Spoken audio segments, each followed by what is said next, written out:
네, 안녕하세요. 참, 뭐, 요즘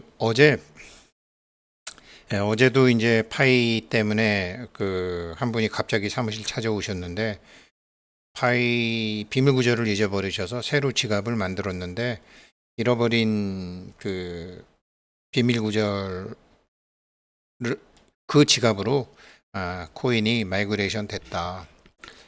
왜 잊어버리셨습니까? 그랬더니 어디 노트에다가 잘 적어놨는데 그 노트를 모르겠다. 이제 그래서 그거 찾으시면은 비밀 구절만 찾으시면은 그거 찾으실 수 있으니까 노트 찾아보십시오. 이제 그렇게 한 분 말씀드렸고, 또 한 분은 꼭 파이코인하고는 상관없는 건데, 제가 아는 분이 자기가 아는 사람이 갑자기 죽었대요.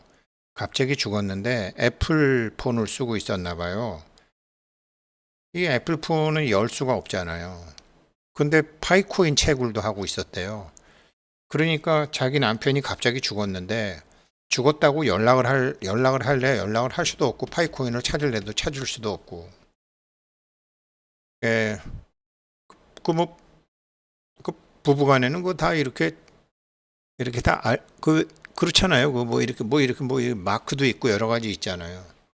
그래서 우리 저희 파이코인 하시는 분은 만약의 사태를 위해서라도 만약에 내가 죽으면 내 파이코인 비밀 구절은 뭐고 내 핸드폰 이거는 뭐다라고 해놓으세요.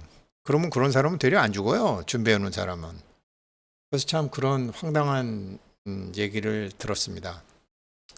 그리고 이제 오늘 이제 본론적으로 말씀드리는 거는 파이코인 가격이 후반에 급상승할 수밖에 없는 이유, 그리고 초반에는 이렇게 저조할 수밖에 없는 이유. 지금요, 하루에 2불 미만으로 살고 있는 사람들이 이렇게 많은 거예요. 하루에 2달러 미만으로 살고 있는 사람들이 이 핑크색, 빨간색, 그 다음에 이, 이, 이런 아주 그린 초록색, 이렇게 많은 거예요. 여기도 동남아시아 많죠. 아프리카 많죠. 남미도 뭐 아르헨티나 보고 다 마찬가지죠. 파이는 처음부터 이런 데를 대상으로 시작했다라는 거죠. 230개국 10억 명이니까. 하루에 2달러면은 요즘 가격으로 4일이면은 되나요? 네 파이면은 2달러 되나요? 그러면 한 달에 120파이면은 왜 제가 250파이 갖고 인도네시아에서 내 식구가 다 먹고 산다 그랬죠?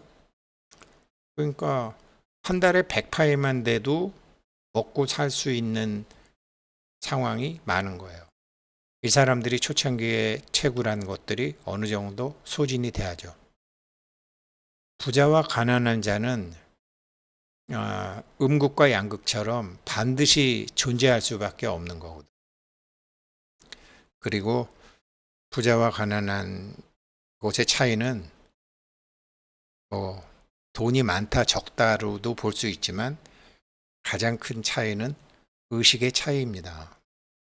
그런데 이 핸드 파이코인을 하면서 사람들 의식 수준이 굉장히 높아지게 되는 거죠. 이런데도. 그래서 야, 얘네들 230개국 10억 명을 대상으로 어마무시하게 하는구나. 이렇게만 저도 생각하고 야, 얘네들 뭐 미니멈 10불 가겠네. 이런 좋은 일 하는 데니까 당연히 가겠네. 제가 현실을 몰랐던 거예요.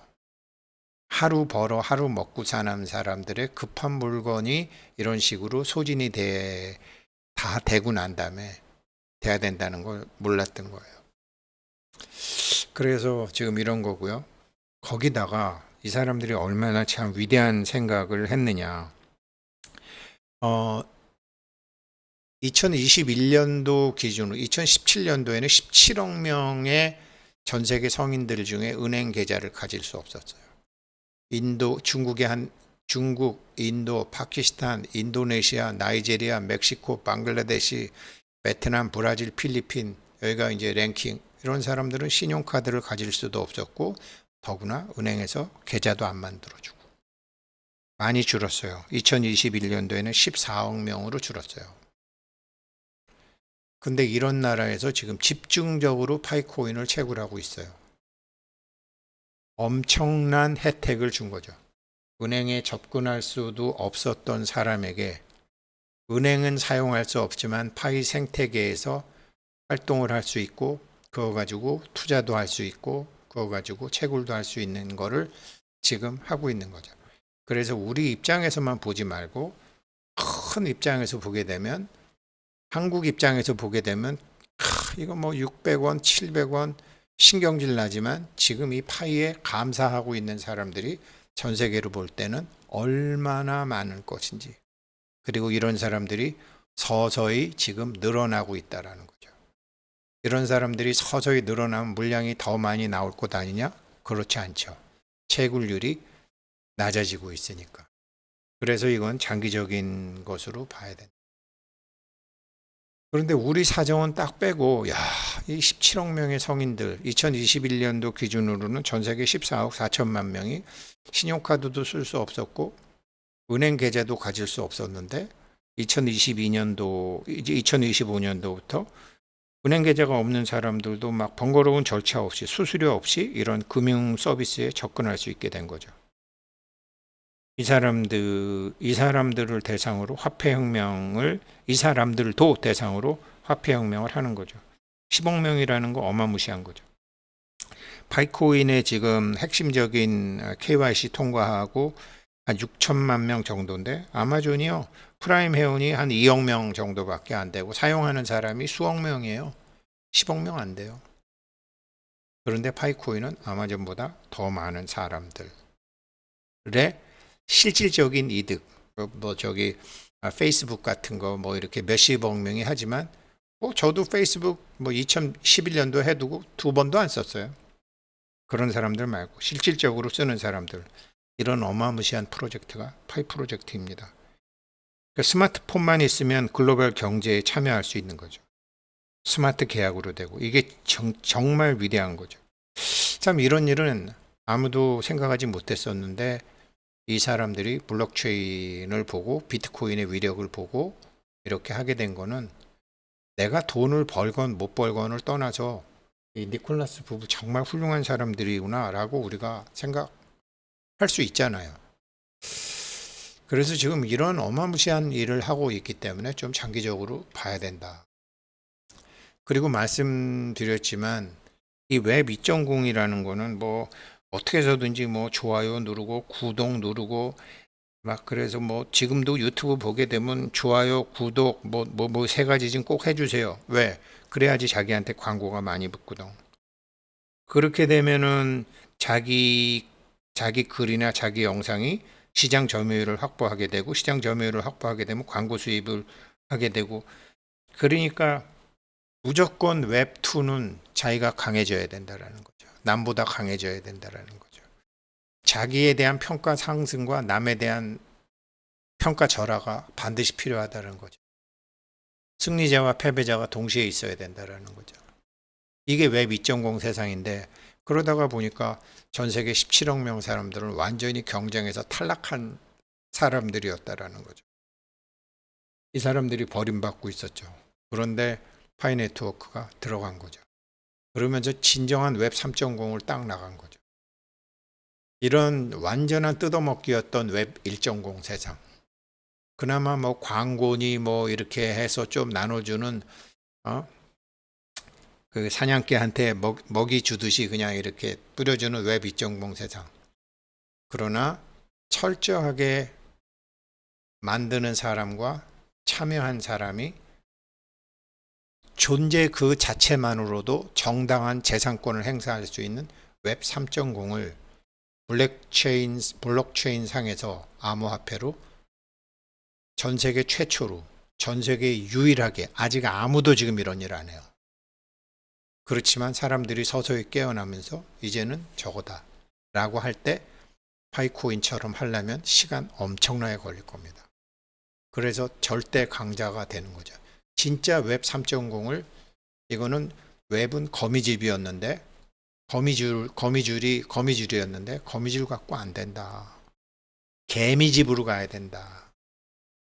지금 이런 거를 초창기에 얘기하면 상대방을 화나게 하고 상대방을 분하게 하고 상대방이 조롱하게 되고 쓸데없는 적들을 많이 만드니까 얘기를 안 하고 있는 거예요. 그래서 파이코인 가격은 시간이 지날수록 후방 급상승할 수밖에 없다라는 게 제 생각입니다. 이게 웹 3.0이죠. 웹 3.0 파이 네트워크에 참여하고 기여하고 그 다음에 지금 얘네들이 하고 있는 것에 대한 적극적인 믿음도 요구하고 지금 이런 걸 모르고 뭐 리플이니 다른 암호화폐는 우리가 빨라요. 우리는 뭐 돈 보내 수수료가 싸요. 전부 빨라요, 싸요 이 얘기만 하잖아. 이거 웹 2.0 사고방식이거든요. 빨라요는 늦다가 있고 싸다는 비싸다가 있고 근데 웹 3.0은 싸다, 비싸다, 빠르다, 안 빠르다가 아니라 이익을 공유하는 거죠. 손해도 공유가 되겠죠. 그러나 손해는 탈락하는 거죠. 블록체인 상에서 파이코인의 스테이킹을 통해서 그게 다중의 의견이 모아져서 최적 해를 찾아가는 웹 3.0, 진짜 집단 지성으로 찾아가는 3.0, 가짜에 의한 여론 조작이나 위조 계정, 도명 계정, 차명 계정. 어제 저한테 오신 파이오니어님이 저를 보자마자 그러시는 거예요. 아유, 소장님 요즘 괜찮으세요? 그래서 왜 괜찮은데 왜요? 그랬더니 아유, 뭐 개딸들인지 뭔지 막 소장님 그 파이 영상에다가 막 욕을 바가지로 하고 막 그랬던데 그것 때문에 상처받으시지 않았나 걱정이 되죠. 그래서 그랬어요. 네.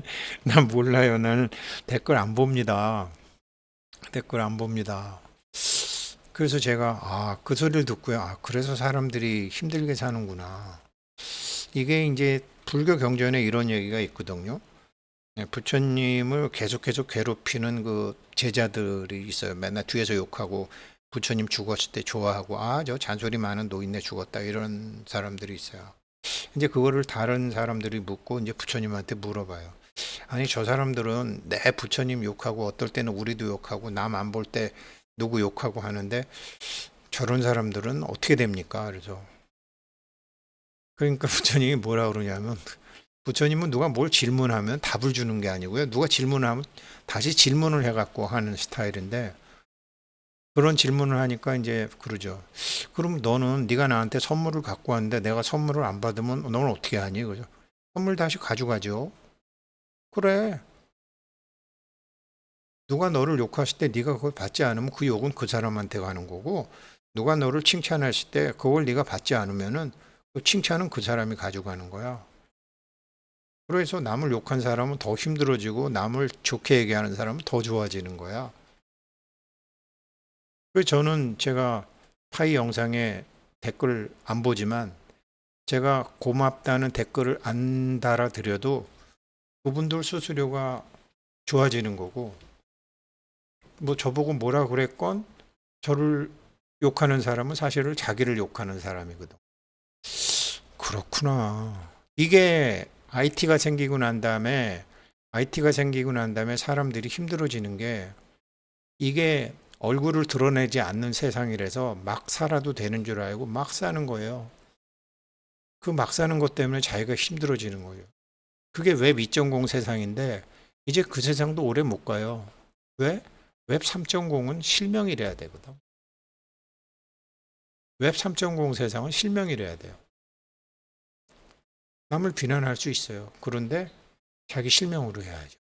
이게 웹 3.0이고 그런 세상이 온단 말이에요. 그래서 이 진정한 웹 3.0 생태계를 구축하는 과정은 굉장히 여러 단계를 거쳐야 되고 그 여러 단계를 거치는 과정을 파이에서 정확히 지금 가르쳐 주고 있는 거예요. 이게 진짜 분산형 네트워크 핵심 요소인 신뢰라는 것은 인간과 인간의 신뢰는 글로 설명될 수도 없고 이게 어떤 표로 설명될 수도 없잖아요. 인간의 광기를 설명할 수 없듯이. 그러니까 신뢰는 투명해야 되고 일관성이 있어야 되고 여러 사람들이 그걸 단계적으로 그 약속이 신뢰는 시간을 두고 생기는 거지 갑자기 생기는 게 아니잖아요. 그래서 시간이 지나면서 신뢰가 생기고 또 여러 사람에 의해서 검증되고 그 신뢰가 강화되고 지금 파이네트워크 이거 하고 있는 거라고. 그렇게 유기적이고 지속 가능한 거를 하는 거라고요. 아마존도 이런 걸 겪었지만 그래서 제가 파이는 장기적으로 가야 된다. 그런데 예전에는 은행 계좌 없던 사람들은 은행에서 크레딧에 의해서 평가했기 때문에 은행 계좌를 못 썼는데 이제는 지금은 가난한 사람일지라도 이 파이 네트워크에서 서로 간에 신뢰가 생기면 스마트 계약으로 얼마든지 돈을 빌릴 수도 있고 빌려줄 수도 있고 이자도 받을 수 있고 그러니까 세상을 사는 방법을 전혀 다른 방법으로 배울 수 있는 거를 미리 보여주고 미리 가르쳐 주는 게 파이코인이라는 거죠. 그리고 뭐 예전에는 컴퓨터를 잘 한다든지 뭐 이런 게 있는데 그런 손재주도 없고 컴퓨터도 모르고 뭐 대학에 다닌 적도 없고 어려운 말도 잘 모르는 사람들도 자기 몸으로 체험한 어떤 지식과 기술이 있거든요. 보통 왜 누구 자서전, 정치인들 자서전, 뭐 김두한 씨 자서전, 뭐 자기가 쓰는 게 아니잖아요. 자기 어렸을 때 내 인생이 어떻고 뭐 엄마는 이렇고 그래. 그러면 그 글쟁이들이 글을 전부 대필해 주는 거잖아요. 저처럼 글쟁이들한테는 뭐 그런 거 해달라는 사람 많았어요. 옛날에 그 봉우 단이라는 거, 그 김정미 씨가 대필 해줬잖아요. 그 다음에 저기 뭐 여러 스님들, 여러 도인들, 그거 다 그분이 대필해 줬잖아요. 똑같은 거예요. 자기 삶의 체험을 쭉 얘기해주면 삶의 체험을 한 사람이 있고 그거를 글로 쓸 수 있는 사람이 있어요. 글로 쓰게 되면 요즘 글로만 누가 쓰게 되면 그 다음에는 코딩은 저절로 돼요. 파이에서 상품이 만들어져요. 이게 지금 자기가 글을 알건 모르건 자기 삶의 체험이 네트워크에 기여가 되고 앱이 만들어지고 거기서 수익을 얻을 수 있는 생태계. 아프리카 사람도 그렇고 어느 나라 사람들은지요. 이런 게 자기의 삶의 체험이 돈이 아니었는데 자기의 삶의 체험이 전부 돈이 되는 세상이 돼버린 거예요. 원래 이거로 돈 버는 게 페이팔인데 그거는 반드시 글을 쓸 줄 알아야 돼요. 근데 지금 파이는 글을 쓸 줄 몰라도 자기가 캐시카우 젖소 한 마리가 나오는 거예요. 야, 이거를 이제 제가 이제 연세 드신 분들이지만 같이 공부하시는 분들에게 때가 되면 하나 둘씩 해보려고 그래요. 연세가 많으면 많을수록 좋죠. 삶의 체험이 다양할수록 좋죠. 남들 같으면 막 경험해 보지 못했던 것들을 할 수 있는 거죠. 그러니까 뭐 그런 거 갖고 세계적인 규모의 사업도 할 수 있고 뭐 그냥 웬만한 책 인쇄 수입 들어오게 하듯이 할 수도 있고 제가 보기에 국민연금 한 달에 뭐 200만 원, 뭐 군인연금 300만 원 그 정도는 계속 들어오게 할 수도 있다라는 거죠. 계속 버전업을 하니까. 파이코인에서 지금 이거 하고 있는 거예요. 이게 파이 스튜디오예요. 이게 파이 앱 스튜디오예요. 거기다가 돈 대주는 게 파이 벤처스예요. 파이 벤처스가 100%다 안 돼요. 이런 프로젝트 할 만하다. 우리가 스테이킹으로 하는 거예요. 야, 이런 거를 하고 있는 거예요. 그러니까 파이 플랫폼을 기반으로 바뀌어지는 세상에 대한 사업, 그 다음에 어떤 교육, 그 다음에 의료 이런 것까지, 창작 이런 것까지 엄청난 플랫폼을 만들고 있는 거예요. 근데 우리는 맨날 이거 언제 오르냐? 이거 왜 안 오르냐? 이것만 보고 있는 거죠. 바보 같은 거죠. 뭐 하루 로마의 역사는 하룻밤 사이에 이루어지지 않았다라는 말도 있지만 로마는 하룻밤 사이에 이루어진 것이 아니다라는 것처럼 하룻밤 사이에 파이코인이 만들어질 수 없는 거죠. 그래서 내가 젊었을 때 몰랐던 거, 이 젊은이들이 하는 거, 이 파이 네트워크에서 내가 채굴을 몇 개 해서 뭐 얼마에서 지금 얼마다 이게 나중에 가격이 올라가면 얼마다가 아니라 젊은 애들은 앞으로 미래에 자기가 어떤 정말 돈 벌고 싶다 그러면 파이 네트워크를 통해서 어떤 이런 가격을 넘어서 이 사람들이 일하는 방법, 일하는 진도, 일하는 절차, 그 다음에 이 사람들이 돈을 버는 대상. 사토시 나카모토한테 배우면 제일 좋지만 사토시 나카모토는 연락이 안 되잖아요. 이런 엄청난 게 파이코인입니다. 가격은 엄청나게 올라가겠죠. 오늘은 여기까지 하겠습니다. 감사합니다.